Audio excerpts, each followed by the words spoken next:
جیسا سرکار غوث اعظم شیخ عبد القادر جیلانی رحمۃ اللہ علیہ فرماتے ہیں کہ میں نے رات دیکھا کہ ایک نورانی تخت پہ نورانی وجیح چہرے والے بزرگ ہیں اور آواز دے رہے ہیں عبد القادر تجھے مبارک ہو، تیری عبادت ریاستیں قبول ہو گئیں، آج کے بعد تمہیں کسی قسم کی کوئی نماز وغیرہ کی ضرورت نہیں۔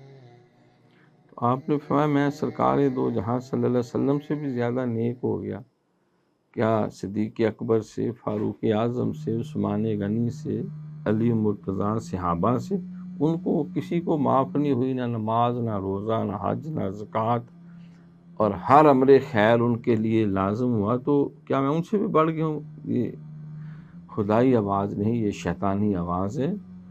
لا حول ولا قوت الا باللہ پڑھا تو وہ تخت دھڑام سے زمین پہ گرا اور چیخے مارتا ہوا شیطان بھاگا کہ عبد القادر اس شعبدے سے پتہ نہیں کتنے ہی ملنگوں کو میں گمراہ کر کے آیا ہوں، اے عبد القادر تجھے تیرا علم بچا گیا ہے۔